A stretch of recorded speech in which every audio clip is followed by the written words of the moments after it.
the budget speech. Very quick thoughts, your quick reactions, what you saw, what made your headlines, and probably what you didn't like.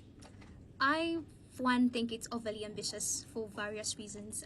The whole being a $500 billion economy by 2040 did not seem feasible for me, given that currently we are just at 1.6, I think.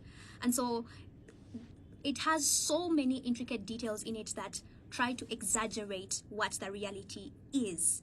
And so it begs the question how they are going to realize these particular goals, which we have been hearing this over and over again. So I think my biggest issue with the budget reading particularly was the over-exaggeration and not looking at the context particularly, or even creating a more streamlined way of seeing how are we actually going to achieve it. Because it's a budget, it's a paper of a plan, it's a concept of a plan. But how are we going to realize this concept in the coming years? So that was my immediate reaction. So you think there's an exaggeration, not so. On reality, what do you think should have been said, taking into account what you've just said, putting it in context? What was missing? Not necessarily what was missing, but I think particularly what the technicalities were. So I think what I did really find very interesting was the fact that they did acknowledge the fact that PDM funds are being swindled. And so they were creating all these particular structures to ensure that it's more streamlined so that the receiver gets that money. They brought that back in yoga. They brought back essentially programs that are going to support young people and the youth in general.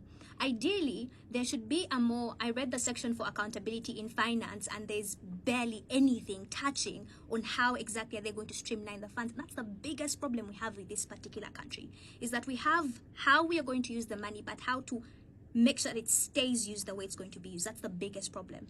And I think that's something they should have focused more on, to have a more realistic approach and a more realistic goal towards achieving the $500 billion economy they want us to have by 2040. But until we have proper accountability systems, I don't see that happening. All right, just staying with you before I come to you, Mr. Mawerere. The president chose to speak about two main things, and one of those things he talked about was corruption, which feeds in well with what you're actually saying. Budgeting, but then at the end of the day, the resources are not properly used. You listen to him. You take him serious? I don't think I could ever take him seriously about accountability, because he was the same person who came and laughed about the fact that, why are you trying to bully people who are stealing your money? They steal the money and they share it with all of you. He made that statement very publicly in a joke, satirical, we get it, but it showed how unwilling he is to actually get into the system and try to combat corruption. So as much as he could try to make efforts or say that he's going to combat corruption, the subtle undertones and reluctancy to actually get people who, or to actually track funds in general, I don't have hope that he's actually going to do that, because in the past he's already showed us there's a whole elitist functionality. He's publicly come out and said the reason as to why they keep stealing money in Uganda is because it's poor people getting into positions of power. Now, when you make such a statement, it's very elitist and it fails to include an average Ugandan. So what do you mean, that an average Ugandan cannot run for a member of parliament? So there are these elitist statements that he has made in the past that make me really question if he's really intentional about combating corruption in general. All right, back to Mr. Mawerere. Do you have any fears? Do you think there are certain things that are likely to knock down this budget? Why do you think it will not perform? Because this is what you've been saying from the start. Well, particularly the fact that most of the money that we anticipate to fund this budget is coming from loans and grants, and this automatically adds to the already existent debt. I think that's the biggest issue that we have. The fact that over 50% of our budget is being funded by money that is being borrowed. I think that is the biggest, because to begin with, it is not sustainable at all. It's an assumption that we are going to get this money, and that alone we ask a lot of questions. So what happens when that money is not actually realized? What happens to all the sectors that have been put in place, or where this money has been allocated? Is the money going to be withdrawn? Are they going to outsource it from somewhere else? I think that's what the biggest issue with this financing this current budget is the money we are getting is being borrowed. What happens if we don't achieve the amount we intend to borrow? I think that's the biggest issue. All right, Mr. Mawerere, do you share this issue that we've been talking about? And I remember one of the things that actually you spoke about so much, and your video went viral on TikTok, was when the U.S. government actually decided that they were actually cutting their funding through USAID. We are largely depending on Western governments to actually finance our budget. Looking at what you have seen there, it's almost half.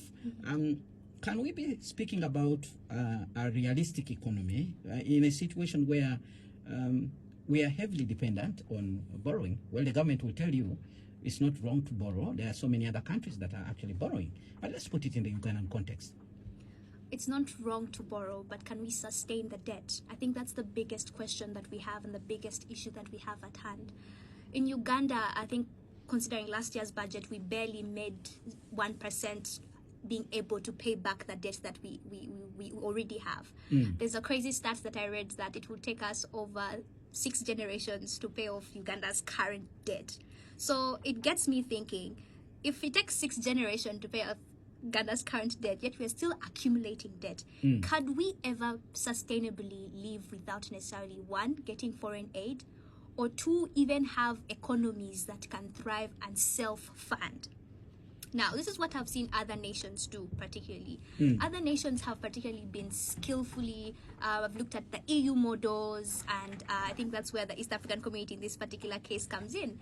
What the European Union has done exceptionally well is that they've been able to create this system whereby they can send in funds to other states that need but they literally have a whole budget to support states within their economic grouping, let me put it that way, to support them to come out without necessarily being borrowing. They just inject the money directly. So if we decide to adopt such a model in, for example, the East African context, even in the East African context, we can see a lot of issues in regards to funding.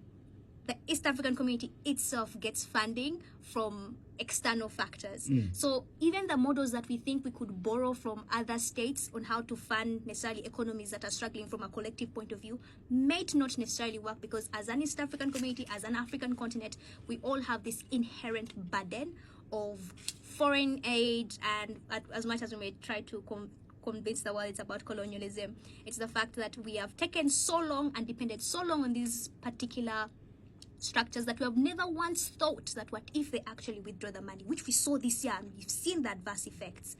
So in my opinion, the government should focus more on one. First of all, I stress this enough, I cannot stress this enough, accountability structures, because we keep losing money we can't afford to lose. If we're able to fast fix that, then growing the economy, in my opinion, would be much, much simpler. My parents have called me, and my friends have called me delusional to think that people would just randomly stop stealing one day. I'm an optimist, so I would like to think that if we decide to make them stop, they could. All right. Our third guest has joined us, and that is Mr.